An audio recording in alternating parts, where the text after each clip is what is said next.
Kejaksaan Federal Amerika Serikat membuka penyelidikan pidana terhadap Chairman Federal Reserve Jerome Powell terkait kesaksiannya di hadapan Kongres pada Juni lalu mengenai proyek renovasi kantor pusat Bank Sentral senilai 2,5 miliar dolar Amerika di Washington.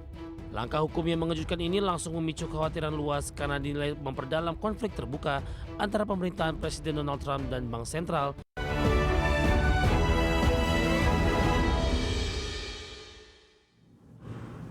Kejaksaan Amerika Serikat mulai membuka penyelidikan terhadap Chairman The Fed, Jerome Powell, atas dugaan pelanggaran dalam proyek renovasi kantor pusat The Fed.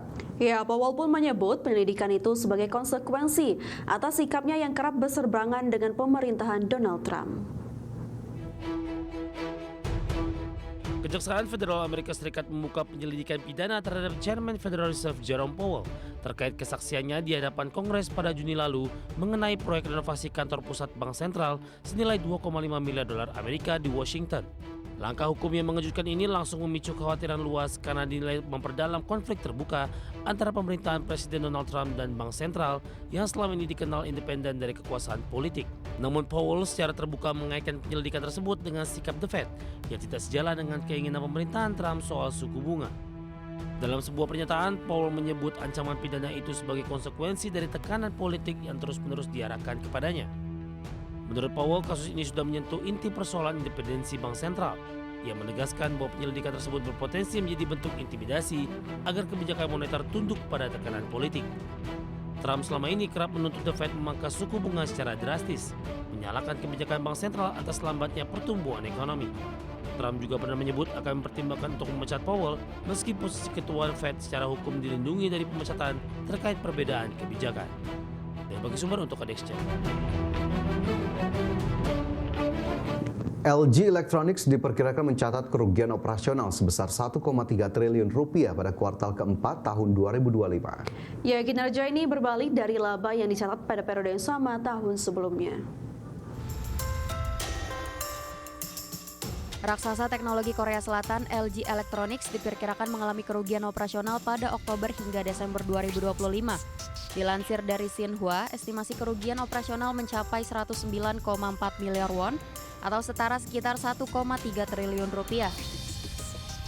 Kinerja tersebut berbanding terbalik dengan periode sama tahun sebelumnya. Pada kuartal keempat 2024, LG masih mencatat laba operasional sebesar 135,4 miliar won. Meski rugi secara operasional, pendapatan LG pada kuartal keempat justru meningkat. Total pendapatan tercatat naik 4,8% secara tahunan menjadi 23,85 triliun won. Untuk sepanjang tahun 2025, pendapatan perusahaan diestimasi tumbuh 1,7%. Total pendapatan mencapai rekor tertinggi sebesar 89,2 triliun won, namun laba operasional turun 27,5% menjadi 2,48 triliun won. Penurunan laba operasional 2 digit dipengaruhi pemulihan permintaan layar yang lebih lambat dari perkiraan. Persaingan yang semakin ketat meningkatkan biaya pemasaran, ditambah biaya restrukturisasi non berulang terkait program pensiun sukarela pada paruh kedua 2025. Berbagi sumber IDX Channel. Kembali di Prime Market Highlight pemirsa, pemerintah Malaysia memblokir sementara akses ke chatbot kecerdasan buatan Grok. Kebijakan ini diambil menyusul maraknya penyebaran konten deepfake tidak senonoh yang dihasilkan oleh chatbot tersebut. Pemerintah Malaysia memblokir sementara akses ke chatbot kecerdasan buatan Grok. Grok yang merupakan chatbot AI yang dikembangkan oleh Sai milik Elon Musk. Komisi Komunikasi dan Multimedia Malaysia menyatakan pemblokiran dilakukan setelah pemberitahuan resmi dikirimkan kepada X Corp dan Sai pada 3 dan 8 Januari 2026. Pemberitahuan tersebut menuntut penerapan langkah-langkah perlindungan teknis untuk mencegah penyalahgunaan platform. MCMC menyebut Grok berulang kali disalahgunakan untuk menghasilkan gambar cabul, eksplisit secara seksual, tidak senonoh serta sangat menyinggung. Konten tersebut termasuk gambar hasil manipulasi tanpa persetujuan yang melibatkan perempuan dan anak di bawah umur. Malaysia menegaskan pembatasan akses akan tetap berlaku hingga sistem perlindungan yang efektif diterapkan, khususnya untuk melindungi kelompok rentan.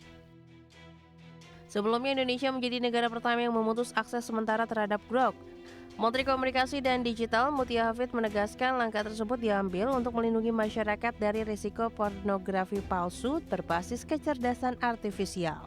Pemerintah Indonesia menilai praktik deepfake seksual non-seksual sebagai pelanggaran serius terhadap hak asasi manusia, martabat, serta keamanan warga di ruang digital. Berbagai sumber, IDX Channel.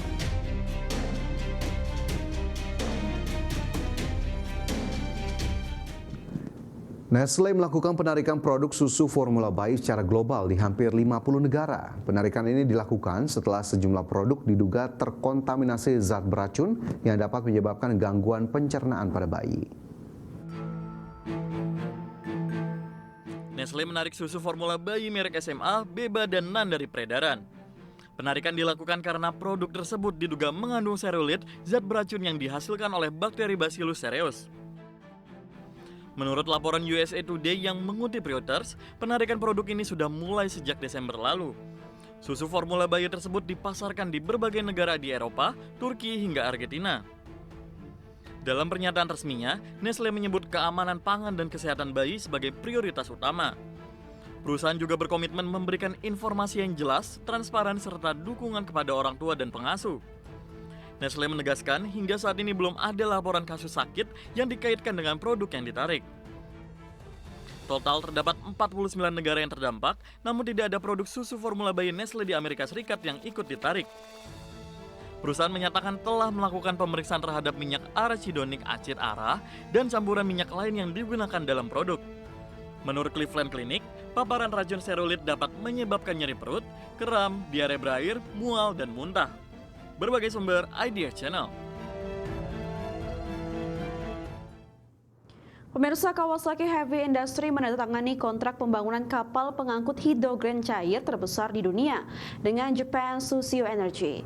Proyek ini menjadi langkah strategis Jepang dalam memperkuat rantai pasok hidrogen global dan mendukung transisi energi bersih. Kawasaki Heavy Industry menandatangani kontrak pembangunan kapal pengangkut hidrogen cair terbesar di dunia dengan Japan Suiso Energy. Raksasa industri asal Jepang Kawasaki Heavy Industry akan membangun kapal pengangkut hidrogen cair berkapasitas 40.000 meter kubik. Proyek ini dikerjakan berdasarkan kontrak dengan Japan Suiso Energy sebagai operator kapal. Melansir CNA, kapal tersebut akan dibangun di pabrik Sakaide milik Kawasaki di prefektur Kagawa, Jepang bagian barat. Japan Suiso Energy akan mengoperasikan kapal ini dalam kerangka dana inovasi hijau yang didukung pemerintah Jepang.